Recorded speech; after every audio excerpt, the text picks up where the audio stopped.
Welcome back to the Miami Nation podcast, everyone. I'm Alex Miller with the Eagle, joined by Robert Cessna and Travis Brown. A&M football season's over, so that means basketball season is kicking into full gear. The men, they're hopeful for an NCAA tournament breakthrough season in Buzz Williams. What is this, fourth year? Fifth? Fourth. And, of course, Joni Taylor, it's her first year at the helm on the women's side, so... Travis, the men played. Well, I guess they both played last night. So, yeah, how about that? Let's start with the men though, because they got a pretty nice little win over SMU. Pulled away there in that second half. Travis. Yeah, I think it's interesting. These last three games that A&M has played has played and will play: DePaul, SMU, and then this Saturday against Boise State, were three games that weren't necessarily on the schedule at the end of the regular season last year. But when Buzz Williams and his staff saw partially how much strength of schedule played into the decision for the committee not to make the NCAA tournament, they realized they got to bolster that non-conference slate a little bit. So they replaced what would have been three quad 4 teams in the net rankings with what probably will be three quad 1 teams. SMU might be quad 1, quad 2, depending on how their season goes out. But DePaul was a good win. Last night, SMU was a good win, and other than a slow start, they handled the Mustangs pretty handily. Boise is going to be an interesting one. It's a neutral site game, of course. When they get away from home, DePaul was on the road too. When you get away from home, it helps those net rankings and what quadrant they are in on your resume.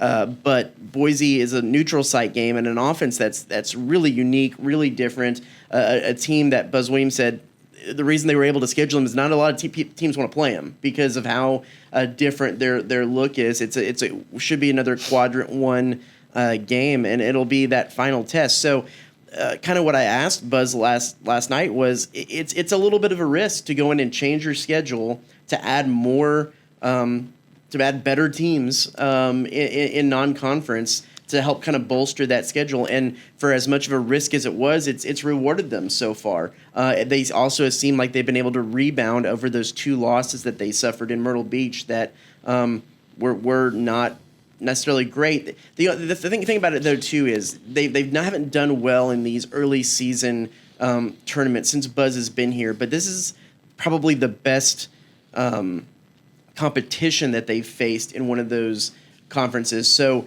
if you go back, I think it was year 2, they're losing to Fairfield and teams like that. And those are like quad 3, quad 4 losses that you're suffering in these preseason tournaments. These Colorado and Murray State's been pretty much a perennial tournament team. They won 30 games last year. Right. That's going to be a quad 1, quad 2 loss. They're in a better situation now than they pretty much ever have been since Buzz has been here. Well, what's kind of interesting about that is you mentioned Murray State's very good in the Missouri Valley, so you always worry about that. I'll be interested because you never know what these teams are going to turn out with. I mean, it's like you hope because DePaul plays, in a tough conference, but what I've been reading, DePaul might be down a little bit this year, a little bit less than what they think. And SMU, the American Athletic Conference, you hope that's strong, but I really wasn't impressed with SMU last night because they didn't play good defense. Their ball handling was really suspect, and I actually went to the game for a change and watched A&M, and I like what I saw from A&M. But man, I go, they're going to rough time winning games in that conference if they don't get better on their ball handling issues. And you don't know that when you schedule these. Now, I think the greatest thing Buzz has done is go to the tournament, play those good teams, because it was a wake-up call. They're back to playing their defense the way they should. And sometimes in basketball, you're damned if you do and you're damned if you don't, because you schedule these teams, and then sometimes they try to beef up their schedule or whatever, and at the end, when it's all said and done, you don't know exactly what their RPI, because you can't play – you don't want to play the ACC teams or you don't want to play Big Ten teams. You do want to play those teams, but like you said, not playing Fairfield or not playing a lot of no names. And I'll be really interested to see what they do against Boise State, because I think that is going to be a good game. Yeah, we don't know the teams that they replaced with those 3 games, but I do know from talking to people in the program that they were quad 4 teams. So you're going from like a Lamar to an SMU. Which is huge. That is a big help. But you're right. I don't think SMU is Of the three teams, SMU might actually be the one that fares the worst this season from what we've seen early on. Because that's a good league too, Right. And I saw them. I go, man, they're going to have to pick their game up because Right. they tried those passes. They were making passes from the baseline almost to the next baseline, and A&M was picking them off a couple of them ago. That's basic basketball, guys, and I guess they're playing their seventh game, and I go, now they had some offensive players. Now they could score. That guy out front, oh my gosh, he had like 20 points at Phelps. halftime. Oh man, he was on fire. So and then people need to go out and watch. I always thought there'd be more people there because it took me forever to get in, and I'm thinking like, oh, they're going to have a great crowd. They had a decent crowd, but they do play hard, which I think Buzz is getting back to that. And you have to mention Zach Nuttall. Zach Nuttall, yeah. Brian Kidd, who Yeah. came in and played. He was. I talked to him after the game. He was a little disappointed with his performance, but he was glad to be He started the first six, and he didn't play as much last night. I just thought it looked like he did, and maybe. Yeah, I think he was just. It wasn't his night. wasn't feeling it, so they subbed him out. But he was glad to be back, and he said representing the city at a place he grew up watching a lot of games. Another thing worth mentioning in the men's game, and it's something that was talked about a lot last year when you're talking about A&M's non-conference strength of schedule, is the fact that in past years the SEC has had this rule that on a 3-year rolling scale, scale, you had to schedule your non-conference slate to average out to a net of 150. And that's either when the contract was signed or the end of the last year, if the contract was signed in the off season. They did away with that this year because, to your point, with the 1-year transfer rule and the transfer portal, teams can rebuild and reboot so quickly that if it's a 3-year scale and you schedule the game 2 years in advance or a year in advance, you have no idea. A team could have lost everyone in the transfer portal or gained everyone, and could be a completely different team than before.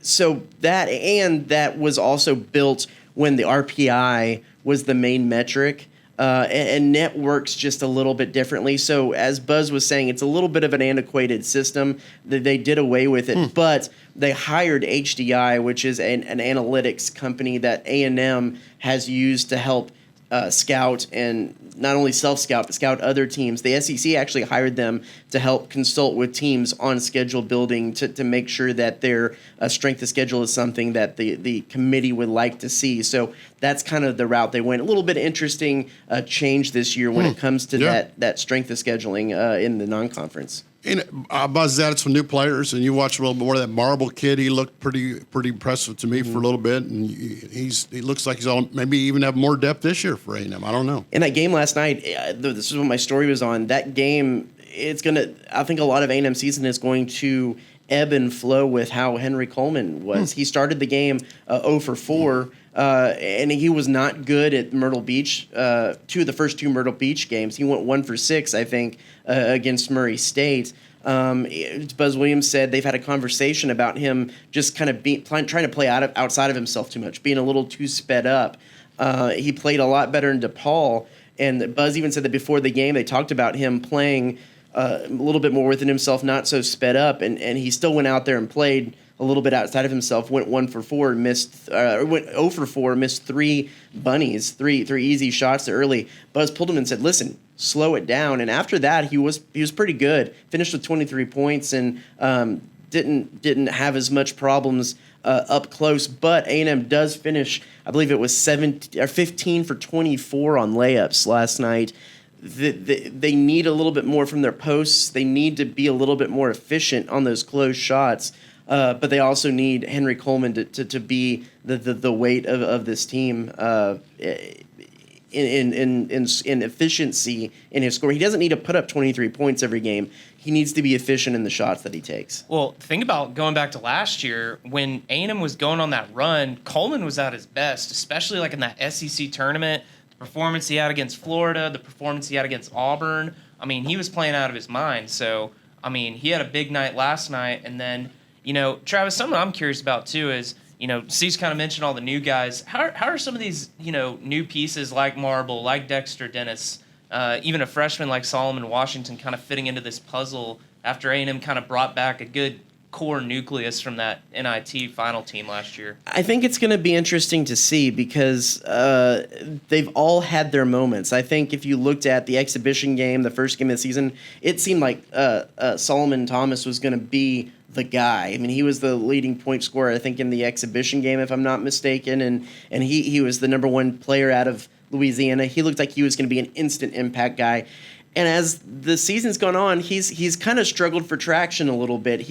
I think there's a lot of pieces of a good player in there, but I think that on defensively he's caught flat-footed many times and is fouling a little bit more than usual. And it's just mentally trying to get up with the pace of the game is going to be his next step. But I think he's going to be a good player.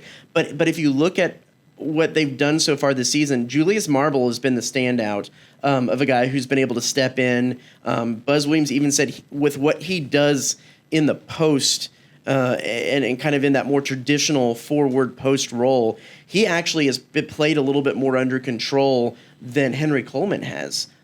He hasn't necessarily had the points to show it, but he's been good in the post offensively, and they have a kind of a two-wide player presence down there that they haven't had since Buzz has been here. I think he's been the guy that's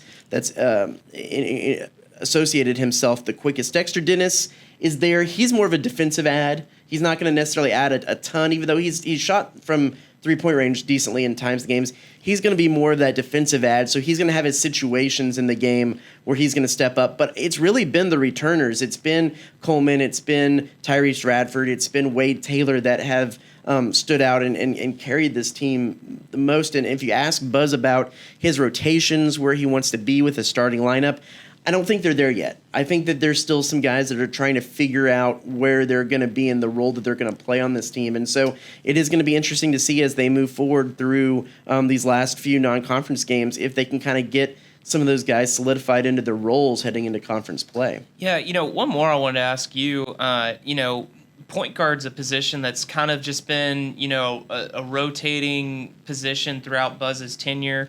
It seemed like Wade Taylor kind of latched onto that toward the end of last year, and he's been a guy that's been pretty good at the early of this season. How has he really kind of molded more into that role potentially? I think that there was a double-edged sword when it came to Wade Taylor last year. He was by far the most exciting player on the court. You could even say arguably more so at times than Quentin Jackson, even though Quentin Jackson came on at the end. I mean, there was the chance as a true freshman that he was going to do something unbelievable. But for every one of those amazing plays, there was two or three where he was just playing way out of control.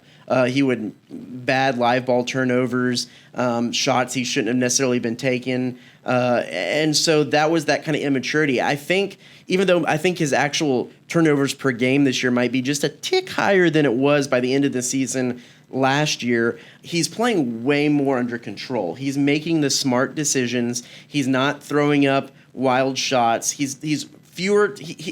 He's getting himself out of position defensively to try to make a play fewer times, but he's more efficient in making those plays. You haven't seen him trail off necessarily. He's just not caught out of position and didn't make the play more times. And it's something actually I'm going to write about coming up for the game this weekend, is just that the game has slowed down from a little bit more. And when he decides to go out and make that aggressive play, both on offense and defense, he's doing it more intelligently, and the efficiency is a little bit more there. I think the question beyond Wade Taylor is where they're going to go for the backup minutes when Wade's off. Early in the season, you didn't see a whole lot of Andre Gordon, and I suspected that was because Buzz Williams knew what he had in Gordon. He has all of these other guys that he needs to try out and see where they are, and he knew what he had in Andre. KK Robinson was maybe going to be that guy to step in, the transfer from Arkansas, but he's seen very few minutes since he's been here, and he was a kind of turnover machine earlier. It didn't seem like he knew where he was, and Andre Gordon has basically stepped up and been that secondary number 2 guy with, at times, Tyrese Radford, Manny Obaseki stepping in and playing the point guard when they need maybe a little bit more of a defensive lineup, or they're trying to run that high pressure half court trap. But yeah, Wade Taylor has made huge strides this year, and it'll be interesting to see how he progresses through the season. Not surprised Andre Gordon's emerged kind of as that second go-to guy. I mean, it kind of looks like he might become what Quentin Jackson was to this team last year, just kind of that solid veteran that you knew what you were going to get from him. Sure, you probably won't get the same kind of production out of him that Quentin Jackson gave last year, but he is a stabilizing presence, a veteran presence. And you know, it's interesting because he's a guy that came in his freshman year, and Buzz always saw him as a two guard, but they just really didn't have that point guard his first year here, and they had to kind of force Andre Gordon into that position, kind of saying later down the line he'll settle into his a more natural position as a two guard. But as it's gone on, and as they've kind of still struggled sometimes with depth when Marcus Williams left the team last year, and now with Quentin Jackson gone too, that they still don't have a lot of depth at point guard, and he's still had to stay there. But he has gotten better at his decision making, at his ability to not turn the ball over, and he's a solid point guard backup that'll give you minutes when Taylor needs some rest. All right, Cease, it's your turn. Let's talk women's hoops. Joni Taylor's bunch. It's been some up and down early. They got beat pretty bad at Kansas last night. Well, I think we're going to see some of that. Unfortunately, fans don't want to hear that because, you know, last year was Gary Blair's gone away year. I mean, that was such the focal point. But bottom line is they were 14 and 15, 12th in the SEC, didn't get it done. Unfortunately, you're going to see more of that this year as you make the transition. Jonah Barker, number 3 recruit in this class, is definitely worth the price of admission. She gets hurt last night. She hurts her wrist. Don't know.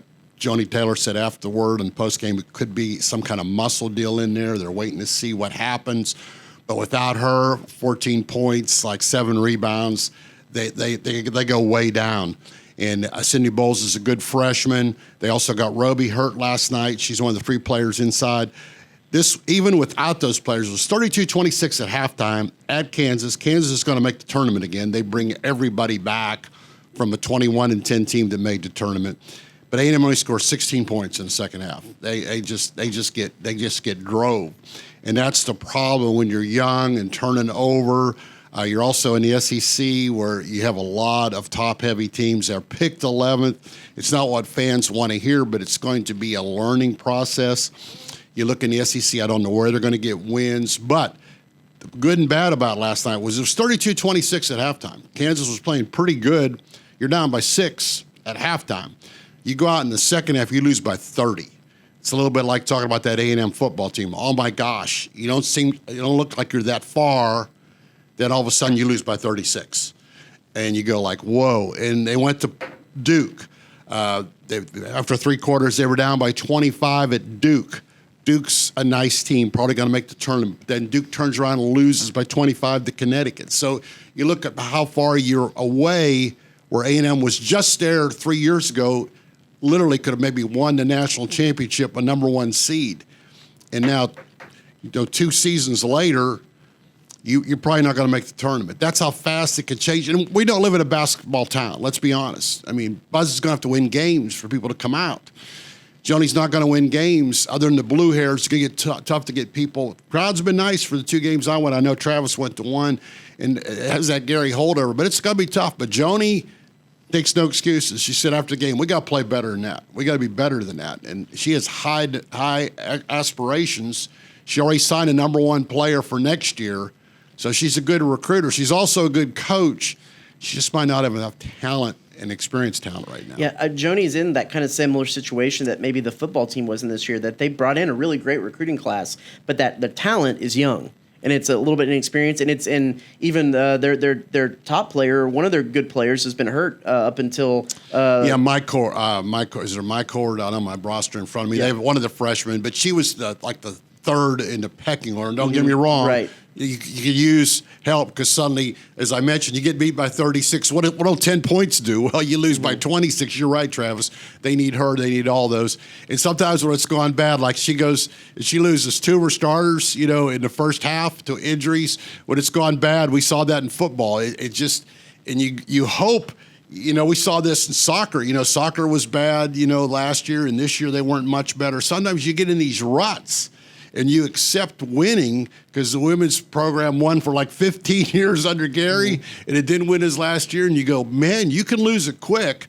But, like I said, Barker's worth the price of admission, and they will play hard. Gary Blair, Joni, much like Gary Blair, she does not make excuses. She wants results. Well, and you mentioned, too, the teams they played. If you go back to Buzz's first season and really all the seasons past that, they really haven't tested the team too hard in non-conference. They've had some tests this year, especially for a first-year coach. Yeah, you go to Duke, Yeah. where Gary didn't. I don't think Gary won there. I might be wrong, Gary. Gary will call me when he watches this. Gary's I know not they going to listen to the played podcast. there. Yeah. I know they played They there. played there. And then, at Kansas, they beat Kansas 11 straight times, but Kansas made the tournament last year for the first time to the 13th. And Kansas wanted to put it on A&M because their program remembered that A&M went in there and won that building 6 straight times. So you're right. But Joni likes those games to see where she's at because she's going to play in the SEC. When you play LSU and Arkansas and Tennessee and South Carolina, you better be ready. So she needed to play some of those, and she's going to play a couple good teams in a tournament. So she needs those because the SEC is unforgiving. I mean, the top 8 are going to go to the NCAA tournament, much like the men's basketball team. Buzz might be hopefully the 6th or 7th best team or not better. You're going to get to the tournament. I mean, that's a tough league. So you're right, Travis. She upped her schedule. Now, this week she plays Morgan State, and I haven't looked up Morgan State, but I think they'll beat Morgan State on Sunday, so we'll see. Yeah, I was going to ask you, Cease, just what's kind of on the horizon for the A&M women's team as they close out the non-conference slate? They play Morgan State this Sunday, and I'm like a coach. I haven't looked past this Sunday, buddy. There you go. Sorry, so you want to make me look bad? Way to go, Alex. I don't know who they play after Sunday. Fair enough. Well, and I'll go ahead and throw out there that the at this point in non-conference play, when you look at the men's team, I think they're an NCAA tournament team. I do think too. that they have the pieces. I think that they are improved in the right statistical categories that they can be an NCAA tournament team. What's your litmus test? What's your projection right now for women? Is there postseason play in their future, maybe whether it be NIT or not, or do you think this is still going to be a strong rebuilding year? That's the deal. Is can they get to 500? Do well in the non-conference, beat some Vanderbilt, beat Auburn, steal a couple wins. Somehow get to 6-10 in league play or whatever. I think they play 16 games. I don't even remember that. You guys ask me tough questions, but I think I do this for a living. But yeah, can you get to 500? Because that's A&M didn't get there last year. Maybe they were 15-4. I think they were 14-15. But can you get to 500? Because these youngsters, God bless them, because I love Janet Barker already. She gives me my tape recorder when we're done interviewing. I mean, they're good kids. And they're used to winning. Losing, is tough when you walk in, and they might have lost 2 games in their whole high school senior year. All those girls, and they've already lost 3 games this year. They're not used to losing. So, to answer your question quickly, Travis, can they get to 500? Stay 500. Basketball needs to have decent seasons, especially the men's team. The men's team is carrying a lot because we haven't talked about it, but football, not great. Women's soccer better than last year, but they're a young team. They're gonna get better. But soccer, one and done in the NCAA tournament. Volleyball, they're gonna have to find a new head coach. Even cross country, when we've talked to Wendell McRaven, they didn't make ends meet about the fact that they thought both teams could make the national meet, and they didn't. In fact, only their number 5 male runner made it to the NCAA. So it's been a bad fall for A&M, and the Aggie fans are going to be in need of a rebound season, and that's put a lot of pressure on basketball and then baseball moving in the spring. Well, I looked at Joe Lenardi's bracketology. I think he posted it yesterday or the day before. He's got A&M as one of the first 4 out, and I think a lot of that's due to their 2 losses in Myrtle Beach.